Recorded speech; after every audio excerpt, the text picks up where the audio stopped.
ಆತ್ಮೀಯ ಬಂಧುಗಳೇ, ಶ್ರದ್ಧೆಯ ತಂದೆ ತಾಯಿ ಅಂದರೆ ನಲ್ಮೆಯ ಸಾಹಿತ್ಯಾಭಿಮಾನಿಗಳೇ, ಈ ಪ್ರಪಂಚದಲ್ಲಿ ನಾವು ಅಂದ್ಕೊಂಡಂಗೆ ಏನೂ ಆಗೋದಿಲ್ಲ.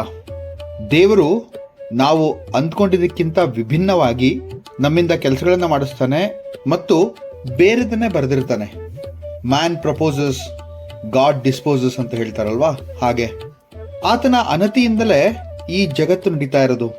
ನಾವು ಅಂದ್ಕೊಂಡಿದ್ದು ಆಗದೆ ಹೋದಾಗ ಅಯ್ಯೋ ನನ್ನ ವಿಧಿಯೇ, ಇದೇನಪ್ಪ ಹಣೆ ಬರ ಅಂತ ಪೇಚಾಡ್ತಾ ಆ ದೇವರು ನಮಗೆ ಹೀಗೇಕೆ ಪರೀಕ್ಷೆ ಮಾಡ್ತಾನೆ ಅಂತ ಕೊರಗ್ತೇವೆ.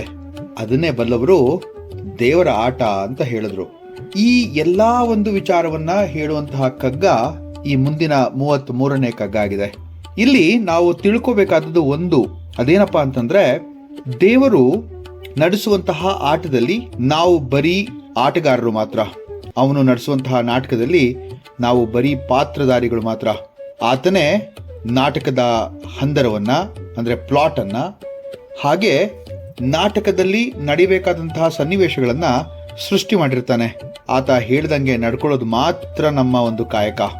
ಆತ ಕುಣಿಸಿದಂಗೆ ಕುಣಿಬೇಕು, ನಡೆದಂಗೆ ನಡೆಬೇಕು, ಆತ ಹೇಳ್ದಂಗೆ ಮಾಡಬೇಕು ಅನ್ನೋದೇ ಈ ಕಗ್ಗದ ಒಂದು ಪ್ರಮುಖ ಆಶಯ ಅಂದ್ರೆ ತಪ್ಪಾಗಲ್ಲ. ಈ 33ನೇ ಕಗ್ಗ ಹೀಗಿದೆ.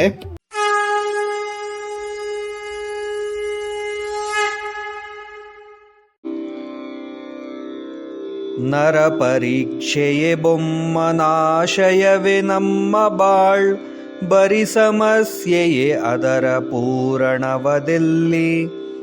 ಸುರಿದು ಪ್ರಶ್ನೆಗಳನ್ನುತ್ತರವ ಕುಡೆ ಬಾರದನ, ಗುರುವೆಂದು ಕರೆಯುವೆಯ ಮಂಕುತಿಮ್ಮ ಮಂಕುತಿಮ್ಮ. ನರನ ಪರೀಕ್ಷೆಯೇ ಬೊಮ್ಮನಾಶಯವೇ ಅಂತ ಎಷ್ಟು ಸುಂದರವಾಗಿ ಕೇಳ್ತಾರೆ ನೋಡಿ DVG ಅವರು. ಮನುಷ್ಯನನ್ನ ಪರೀಕ್ಷಿಸೋದು, ನಾನಾ ರೀತಿಯ ಪರೀಕ್ಷೆಗೆ ಒಳಪಡಿಸೋದು ಬ್ರಹ್ಮನ ಆಶಯವೇನು? ಅವನಿಗೆ ಇದು ಇಷ್ಟನಾ ಅಂತ. ಬರೀ ಸಮಸ್ಯೆಗಳೇ ಇವೆಯಲ್ಲ ನೋಡಿ, ಬರೀ ಸಮಸ್ಯೆಯೇ ಅದರ ಪೂರ್ಣವದಲ್ಲಿ, ಅಂದ್ರೆ ಅದರ ಪೂರ್ಣ ಅಂತಂದ್ರೆ ಕೊನೆ ಅಂತ, ಮುಗಿವು ಅಂತನೂ ಕರೀಬಹುದು. ಅದರ ಮುಗಿವಲ್ಲಿ ಸುರಿದು ಪ್ರಶ್ನೆಗಳನ್ನುತ್ತರವ ಕುಡೆ ಬಾರದವನ, ಅಂದ್ರೆ ನಾನಾ ವಿಧವಾದಂತಹ ಅನೇಕ ಪ್ರಶ್ನೆಗಳನ್ನ ನಮ್ಮ ಮುಂದೆ ಇಟ್ಟು ಅದಕ್ಕೆ ಉತ್ತರ ಕೊಡ್ದವನನ್ನ ಗುರುವೆಂದು ಕರೆಯುವೆಯ ಮಂಕುತಿಮ್ಮ ಅಂತ ನಮ್ಮನ್ನೇ ಕೇಳ್ತಾ ಇದ್ದಾರೆ. ನೀನು ಅವರನ್ನ ಗುರು ಅಂತ ಕರೀತೀಯಾ ಅಂತ. ನಾನು ಆಗ್ಲೇ ಹೇಳ್ದೆ, ಈ ಪ್ರಪಂಚದಲ್ಲಿ ನಾವು ಅಂದ್ಕೊಂಡಂಗೆ ಏನೂ ಆಗಲ್ಲ. ಮನುಷ್ಯ ತಾನೊಂದು ಬಗೆದಡೆ ದೈವ ಇನ್ನೊಂದು ಬಗೆಯುವುದು ಅಂತ ಹೇಳುವಂತ ಮಾತೇ ಇದೆ. ಆ ಪರಬ್ರಹ್ಮನ ಒಂದು ಅನತಿಯಂತೆ, ಆತನ ಒಂದು ನಿರ್ಧಾರದಂತೆ ಈ ಪ್ರಪಂಚದಲ್ಲಿ ಎಲ್ಲ ಆಗುತ್ತೆ ಅನ್ನುವಾಗ ನಾವು ಆತ ಹೇಳಿದಂಗೆ ನಡೆಯೋದಷ್ಟೇ ನಮ್ಮ ಒಂದು ಕಾಯಕವನ್ನಾಗಿ ಮಾಡ್ಕೋಬೇಕು. ಹುಟ್ಟಿದ ಮನುಷ್ಯ ತಾನು ಸಾಯುವವರೆಗೆ ಏನಾದರೂ ಒಂದು ಸಮಸ್ಯೆಯನ್ನ ಎದುರಿಸ್ತಲೇ ಇರ್ತಾನೆ. ಸ್ವಲ್ಪ ಯೋಚನೆ ಮಾಡಿ ನೋಡಿ, ಒಬ್ಬರಿಗೆ ಆರೋಗ್ಯದ ಸಮಸ್ಯೆ ಆದ್ರೆ ಇನ್ನೊಬ್ಬರಿಗೆ ಹಣದ ಸಮಸ್ಯೆ, ಮತ್ತೊಬ್ಬರಿಗೆ ಹೊಂದಾಣಿಕೆಯ ಕೊರತೆ ಆದರೆ ಮಕ್ಕಳಿಲ್ಲ ಅನ್ನುವಂತಹ ಒಂದು ನೋವು ಇನ್ನೊಬ್ಬರಿಗೆ, ಕೆಲವರಿಗೆ ವೃತ್ತಿಯ ಸಮಸ್ಯೆ ಆದರೆ ಇನ್ನೊಬ್ಬರಿಗೆ ಹೇಳಲಾರದಂತಹ ಸಮಸ್ಯೆಗಳು ಅನೇಕ. ಈ ಸಮಸ್ಯೆಗಳಿಲ್ಲದೆ ಇರುವಂತಹವರು ಈ ಪ್ರಪಂಚದಲ್ಲಿ ಯಾರೂ ಇಲ್ಲ ಅಂತಾನೆ ಹೇಳ್ಬೋದು. ಎಲ್ಲರಿಗೂ ಪರೀಕ್ಷೆಗಳನ್ನೊಡ್ಡುವುದೇ ಈ ಬ್ರಹ್ಮನ ಕೆಲಸವ. ಹಾಗಾದ್ರೆ ಅದೇ ಏನು ಆತನ ಆಶಯ? ಈ ಎಲ್ಲಾ ಸಮಸ್ಯೆಗಳಿಗೆ ಕೊನೆಯಲ್ಲಿ ಪರಿಹಾರ ಏನು ಅಂತ ಕೇಳ್ತಾ ಇದ್ದಾರೆ. ಎಲ್ಲರೂ ತಮ್ಮ ತಮ್ಮ ಸಮಸ್ಯೆಗಳಿಗೆ ಪರಿಹಾರವನ್ನ ಕಂಡುಕೊಳ್ಳಲು ಪ್ರಯತ್ನಿಸ್ತಾನೇ ಇರ್ತಾರೆ. ನಮ್ಮ ಈ ಪರಿಸ್ಥಿತಿಗೆ ಮೂಲ ಕಾರಣ ನಮಗೆ ಸರಿಯಾಗಿ ದಾರಿ ತೋರುವಂತಹ ಮಾರ್ಗದರ್ಶಿ ಗುರು ಇಲ್ಲದೆ ಇರುವಂಥದ್ದು. ದಾಸರ ವಾಣಿ ನೋಡಿ ಎಷ್ಟು ಚೆನ್ನಾಗಿದೆ. ಗುರುವಿನ ಗುಲಾಮನಾಗುವ ತನಕ ದೊರೆಯದಣ್ಣ ಮುಕುತಿ ಅಂತ ಹೇಳ್ತಾರಲ್ವಾ. ಈ ಮನುಷ್ಯ ಸಮಸ್ಯೆಯ ಪ್ರಾಣಿ ಅಂತಾನೆ ಅನ್ಬೋದು. ಆದರೆ ಆತನು ಕೇಳುವ ಪ್ರಶ್ನೆಗಳಿಗೆ ಉತ್ತರ ಕೊಡೋರೇ ಇಲ್ವಾ ಈ ಪ್ರಪಂಚದಲ್ಲಿ? ಮಕ್ಕಳು ಕೇಳುವಂತಹ ಪ್ರಶ್ನೆಗೆ ಸಮಂಜಸವಾದ ಉತ್ತರವನ್ನ ಕೊಡದಂತಹ ಗುರು ಪರಮ ನೀಚನಾಗೋಗ್ತಾನೆ. ಕೆಲವು ಪ್ರಶ್ನೆಗಳಿಗೆ ಉತ್ತರವನ್ನೇ ಕೊಡಲಾಗದಂತವನ್ನ ಹೇಗೆ ಗುರು ಅಂತ ಕರೆಯೋದು, ಹೇಗೆ ಗುರು ಅಂತ ಒಪ್ಕೊಳ್ಳೋದು ಅಂತ ಇದ್ದಾರೆ DVG ಅವರು.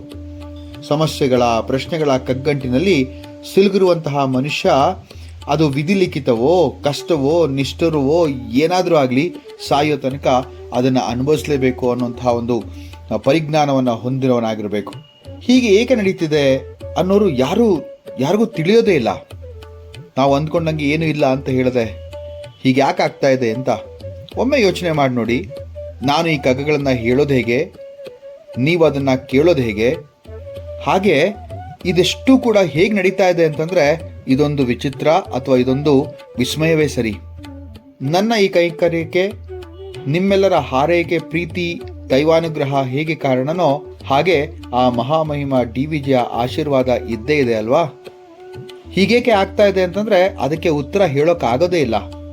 ಎಲ್ಲೋ ಕೂತ್ಕೊಂಡು ನಾನು ಈ ಮಾತುಗಳನ್ನು ಹೇಳ್ತಾ ಇದ್ದೇನೆ, ಎಲ್ಲೋ ಕೂತ್ಕೊಂಡು ನೀವು ಈ ಮಾತುಗಳನ್ನು ಕೇಳ್ತಾ ಇದ್ದೀರಿ. ಇದೆರಡರ ಒಂದು ಅವಿನಾಭಾವ ಸಂಬಂಧ ಹೇಗೋ ಏನೋ. ಇದು ಹೇಗೆ ಅಂತಂದರೆ ಮತ್ತೆ ಅದೇ ಒಂದು ಉತ್ತರ, ಇದಕ್ಕೆ ಉತ್ತರ ಇಲ್ಲ ಅನ್ನೋದೇ.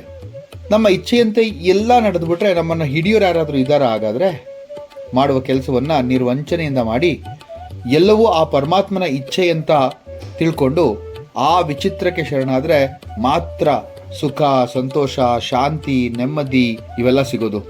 ನಂಬದೆ ಅನುಭವಿಸಿ ತೊಳಲುವುದು, ನಂಬಿ ಹರ್ಷೋಲ್ಲಾಸ ಪಡುವುದು, ಇವೆರಡರಲ್ಲಿ ಆಯ್ಕೆ ನಮ್ಮದೇ. ವಿಭೂತಿ ಯೋಗ ಅಂದರೆ ದಶಾಧ್ಯಾಯದಲ್ಲಿ ಒಂದು ಶ್ಲೋಕ ಇದೆ.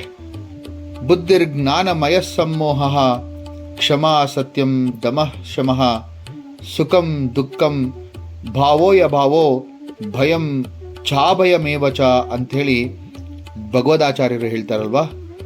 ಈ ಪ್ರಪಂಚದಲ್ಲಿ ನಡೆಯೋದಕ್ಕೆಲ್ಲ ನಾನೇ ಕಾರಣ ಅಂತ ಭಗವದ್ಗೀತೆಯಲ್ಲಿ ಕೃಷ್ಣ ಹೇಳ್ತಾನೆ. ಆ ಭಗವದಾಚಾರ್ಯನ ಮಾತು ಎಂದೂ ಸುಳ್ಳಾಗಲ್ಲ. ನಮ್ಮಲ್ಲಿ ಬಹಳಷ್ಟು ಜನಕ್ಕೆ ಈ ಒಂದು ಅರ್ಥ ಆಗೋದ್ರಲ್ಲಿ ಅವರು ತಮ್ಮ ಆಯುಷ್ಯನ್ನೇ ಮುಗಿಸ್ಬಿಟ್ಟಿರ್ತಾರೆ. ನಮಗೊಂದು ಅವಕಾಶ ಇದೆ, ಇದನ್ನು ಅರ್ಥ ಮಾಡ್ಕೊಳ್ಳೋಣ. ಆ ಅರ್ಥ ಮಾಡಿಕೊಂಡು ಅದಕ್ಕೆ ತಕ್ಕನಾಗಿ ನಡೆಯುವಂತಹ ಪ್ರಯತ್ನವನ್ನು ಮಾಡೋಣ. ಮುಂದಿನ ಒಂದು ಕಗ್ಗದೊಂದಿಗೆ ಮತ್ತೆ ಭೇಟಿ ಆಗ್ತೇನೆ. ನಮಸ್ಕಾರ.